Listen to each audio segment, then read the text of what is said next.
Hi everyone, welcome to Dhani kitchen. First time మన ఛానల్ని visit చేసినట్లయితే మన ఛానల్ని సబ్స్క్రైబ్ చేసుకొని బెల్ ఐకాన్ ప్రెస్ చేయండి.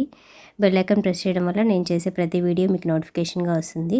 ఈరోజు వీడియోలో బ్రెడ్తో గులాబ్ జామ్ ఎలా ప్రిపేర్ చేసుకోవాలో చూద్దాం.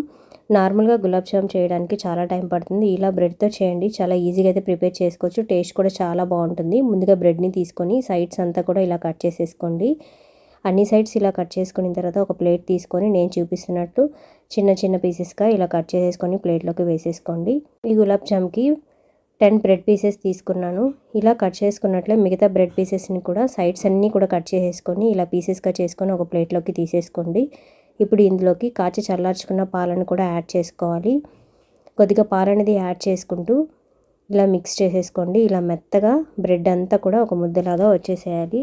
ఇలా మెత్తగా బాగా ప్రెస్ చేసుకొని ఒక ముద్దలా ప్రిపేర్ చేసుకున్న తర్వాత ఇందులోంచి చిన్న చిన్న బాల్స్లా చేసుకోవాలి. ఇలా కొద్దిగా ముద్దను తీసుకొని ఇలా బాల్స్ రౌండ్గా నేను చూపిస్తున్నట్లు మూవ్ చేస్తూ ఉన్నారంటే ఇలా బాల్స్లా షేప్ కరెక్ట్గా వచ్చేస్తుంది. ఇప్పుడు మిగతా పిండినంతా కూడా నేను చూపిస్తున్నట్లు కొద్దిగా పిండి తీసుకొని ఇలా మూవ్ చేస్తూ ఉన్నారంటే ఇలా స్మూత్గా బాల్స్ అనేవి రెడీ అయిపోతాయి. అన్నీ కూడా ఇలా రెడీ చేసుకొని ప్లేట్లో పెట్టేసుకొని పక్కన పెట్టుకోండి.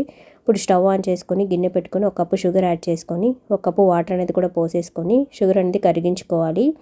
మరీ తీగపాకం కాకుండా ఇలా ఉంటే సరిపోతుంది. ఇప్పుడు ఇందులోకి కుంకుమ పువ్వు కొద్దిగా వేసుకొని ఎలాచీ పౌడర్ కూడా కొద్దిగా వేసుకొని ఇలా మిక్స్ చేసుకొని స్టవ్ ఆఫ్ చేసుకోండి. ఇలా స్టవ్ ఆఫ్ చేసుకొని దీన్ని తీసి పక్కన పెట్టేసుకోండి. ఇప్పుడు స్టవ్ పైన బాండి పెట్టి ఆయిల్ అనేది వేసుకొని ఆయిల్ బాగా హీట్ అయిన తర్వాత ప్రిపేర్ చేసుకున్న బాల్స్ అన్నిటి కూడా ఇందులోకి వేసేసుకోండి. ఇలా వేసుకున్న తర్వాత ఒకవైపు బాగా ఫ్రై అయిన తర్వాత ఇంకొక వైపుకి మూవ్ చేసుకుంటూ బాగా ఫ్రై చేసుకోవాలి. ఇలా మూవ్ చేస్తూ ఉన్నారంటే ఈ కలర్ వచ్చేస్తుంది. ఈ గోల్డెన్ కలర్ వచ్చిన తర్వాత ఒక ప్లేట్ తీసుకొని అందులోకి వేసేసుకోండి. ఈ బ్రెడ్తో గులాబ్ జామునే కాదండి, బ్రెడ్ హల్వా కూడా ప్రిపేర్ చేసుకొని తినచ్చు. చాలా బాగుంటుంది. బ్రెడ్ హల్వా స్వీట్ ఒకసారి ట్రై చేయండి. లింక్ డిస్క్రిప్షన్లో ఇస్తాను, చూడండి. ఈ రంజాన్ స్పెషల్ షీర్ కుర్మా, సెవై కటోరీ ఎలా ప్రిపేర్ చేసుకోవాలో కూడా మన ఛానల్లో పోస్ట్ చేస్తున్నాను. ఆ లింక్స్ కూడా డిస్క్రిప్షన్లో ఇస్తాను, చూడండి. ఇలా అన్నీ కూడా ఫ్రై చేసుకున్న తర్వాత ఒక ప్లేట్ తీసుకొని అందులోకి వేసేసుకోండి. ఇప్పుడు మనం ప్రిపేర్ చేసుకున్న జీరాలోకి ఇవి కూడా వేసేసుకొని ఇలా ఒకసారి మూవ్ చేసుకొని దీనిపైన మూత పెట్టేసేయండి. ఒక 10 నిమిషాలు వదిలేయండి. 10 నిమిషాల తర్వాత మూత తీయండి.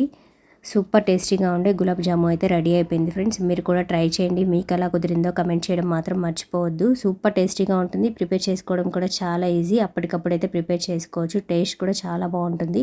ఈ వీడియో మీకు నచ్చినట్లయితే ఒక చిన్న లైక్ చేసి మన ఛానల్ని సబ్స్క్రైబ్ చేసుకోండి.